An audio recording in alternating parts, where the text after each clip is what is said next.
Hello दोस्तों, मैं आपका दोस्त डीके इन्फॉर्मेशन वाला लेके आ गया हूँ आज की न्यू अपडेट। अपडेट ये है कि सर उत्तर प्रदेश होमगार्ड की जो भर्ती निकली है, नोटिफिकेशन आज इन्होंने फुल जारी कर दिया है। और मैं आप लोगों को इसमें ये बताऊंगा कब से आप जो है इसके लिए अप्लाई कर सकते हैं। ओटीआर हालांकि स्टार्ट हो गया, पहले आप लोगों को ओटीआर करना पड़ेगा, फिर आप अप्लाई कर देंगे। क्या इसकी शैक्षिक योग्यता है, कितनी सैलरी मिलेगी, और सर किस डिस्ट्रिक्ट में कितनी वैकेंसी है, पूरी डिटेल आपको बताऊंगा। किस एज से लेकर किस एज के बीच के कैंडिडेट इस फॉर्म को फिल कर पाएंगे, मैं आज आप लोगों को पूरी डिटेल बताऊंगा। तो बने रहिएगा हमारे साथ इस वीडियो में। अगर ये नोटिस आप देखना चाहते हैं तो मेरी टेलीग्राम लिंक दे रखी वीडियो में डिस्क्रिप्शन में, वहां पर जाकर के आप ज्वाइन कर लीजिएगा और इस नोटिस को मैं टेलीग्राम पे डाल दूंगा। तो देखिए आज की ही अपडेट है, दिनांक 18 नवंबर 2025 को ही आज ही के दिन नोटिस आया है। क्या नोटिस में दे रखा है, देखिए यहाँ पर इन्होंने बताया उत्तर प्रदेश पुलिस भर्ती प्रोन्नति बोर्ड को होम गार्ड्स मुख्यालय उत्तर प्रदेश लखनऊ से समस्त जनपदों के होम गार्ड जो कुल पद निकाले गए हैं, 41,424 रिक्तियां निकाली गई हैं। ठीक है, अब इसमें इन्होंने कितनी सैलरी मिलेगी उसके बारे में बताया है। उक्त रिक्त पदों पर एनरोलमेंट हुए होमगार्ड को ड्यूटी के लिए बुलाए जाने पर शासन द्वारा समय समय पर निर्धारित ड्यूटी भत्ता दिया जाएगा। वर्तमान में अभी जो आपको पर डे के अनुसार 600 रुपए दिए जाएंगे, लेकिन ड्यूटी भत्ता राज्य सरकार द्वारा समय समय पर महंगाई भत्ता निर्धारित किया जाएगा। देखिए ऐसा नहीं कि हमेशा 600 रहेगा, ये टाइम के अनुसार अपडेट होता रहेगा, मतलब आपकी सैलरी पर डे के अनुसार बढ़ती रहेगी। ठीक है, तो जो भी इसके लिए एलिजिबल हो वो भर देना। क्या एलिजिबिलिटी रहेगी, कितनी वैकेंसी है, बने रहिएगा, मैं बता रहा हूँ आपको। तो देखिए यहाँ पर इन्होंने क्या कहा है, जो होमगार्ड्स के जनपदवार रिक्त पदों पर एनरोलमेंट है तो अभ्यर्थियों से ऑनलाइन पत्र आमंत्रित किए जाएंगे, मतलब आप ऑनलाइन फॉर्म भर सकते हैं। तो देखिए यहाँ पर महिला पुरुषों के लिए ये जो है वैकेंसी दे रखी। आगरा में आपकी यूआर मतलब जनरल की 495, वहीं अनुसूचित जाति एससी की 258 है, अनुसूचित जाति की जनजाति की है एसटी की 24 है, और ओबीसी की 332 वैकेंसी है, ईडब्ल्यूएस की 23 वैकेंसी है। कुल रिक्तियां आगरा में 1232 वैकेंसी हैं। तो देख लीजिए, जिसका जो भी डिस्ट्रिक्ट हो आप अपना देख लीजिएगा, और मैं हर एक डिस्ट्रिक्ट वाइज बताऊंगा तो वीडियो लंबा हो जाएगा। तो देखिए फिरोजाबाद में इतनी है, मैनपुरी में ये देखिए यहाँ पर है, मथुरा में टोटल निकली है 489, अलीगढ़ में 853। अपना अपना देख लीजिए, टेलीग्राम पे मैं ये पीडीएफ डाल दूंगा। बरेली में निकली है आपकी 761, बदायूं में निकली हैं 629। तो इस तरीके से आप देख सकते हैं शाहजहांपुर में देखिए निकली हैं 720, 720 वैकेंसी निकली हैं। तो ये आप लोग देख सकते हैं कि किस जिले में किसकी कितनी है, आपका जो भी जिला हो आप मिला लीजिएगा। डिस्ट्रिक्ट वाइज इन्होंने वैकेंसी निकाल दी है। ठीक है सर, अब ये बताइए, देखो यहाँ पर दे रखा होमगार्ड के एनरोलमेंट है तो जनपदवार पदों के सापेक्ष हॉरिजेंटल आरक्षण दे रखा, मतलब किसके लिए कितनी सीटें रिजर्व हैं। जैसे आगरा में मान लो टोटल वैकेंसी कितनी है, 1232 है, लेकिन 1232 में से 2% इसका जब निकालोगे 24 जो है, 24 जो है वो किनके लिए है, स्वतंत्रता संग्राम सेनानियों के आश्रितों के लिए 24 सीटें रिजर्व हैं। भूतपूर्व सैनिकों के लिए 5% रिजर्वेशन है। तो ये आपका निकले जाके 61 वैकेंसी। तो इसी तरीके से महिलाओं के लिए कितनी सीटें, 20% आरक्षित हैं। इसका 20% आप निकालिए, लगभग देखो 46 वैकेंसी महिलाओं के लिए आरक्षित हैं। मतलब टोटल 1232 में से महिलाओं के लिए इतनी है, भूतपूर्व सैनिकों के लिए इतनी है, स्वतंत्रता संग्राम आश्रितों के लिए इतनी है, टोटल इतनी है, बाकी बची हुई पुरुषों की हैं। ठीक है, तो इस तरीके से हर जिले में ऐसे इन्होंने बता रखा है, कैटेगरी वाइज इनके लिए इतनी रिजर्व है। तो इसी तरीके से आप देख सकते हैं शाहजहांपुर में, देखो मैं बताता हूँ शाहजहांपुर में कितनी है, 720 है। 720 में से ये 14 ये बांट दी, ये इतनी बांट दी, महिलाओं के लिए टोटल इतनी बांट दी। इस तरीके से टोटल 720 है, बाकी बची हुई पुरुषों की है।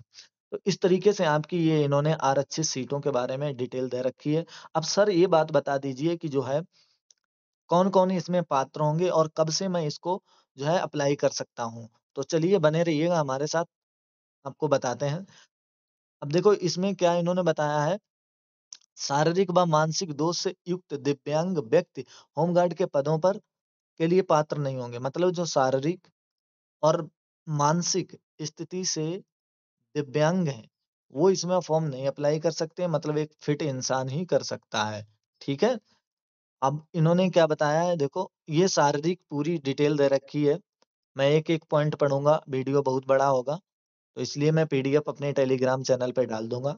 और यहाँ पर देखिए मोस्ट इम्पोर्टेंट ये है कि आप कब से फॉर्म अप्लाई कर सकते हैं। तो फॉर्म आप अप्लाई कर सकते हैं 18 मतलब आज से ही, और 17 दिसंबर तक आप फॉर्म फिल कर सकते हैं। आवेदन शुल्क जमा करने की सेम वही डेट है, 18 से लेकर 17 दिसंबर तक आप फॉर्म फिल कर सकते हैं, फीस भी जमा करा सकते हैं, ठीक है? और आपका क्या सिलेबस क्या रहेगा इसके ऊपर भी मैं बात करता हूँ, ठीक है? अब इन्होंने कहा अब कैसे आवेदन करना पड़ेगा? अभ्यर्थी को आवेदन करने से पूर्व, पूर्व का मतलब पहले, आपका सबसे पहले ओटीआर होगा, वन टाइम रजिस्ट्रेशन कराना अनिवार्य होगा। तो ओटीआर हालाँकि कब से हो रहे हैं, तो ओटीआर अगर आपको नहीं करना आता, मैं वीडियो बना के डाल दूँगा, वहाँ से आप लोग देख सकते हैं, ठीक है? तो ये ओटीआर करना पड़ेगा, ओटीआर के बाद में आप लोग क्या करेंगे, फॉर्म फिल कर देंगे। और लेकिन इसकी फीस कितनी है? देखिए सामान्य जो जनरल है उनके लिए ईडब्ल्यूएस और ओबीसी के लिए 400 फीस है।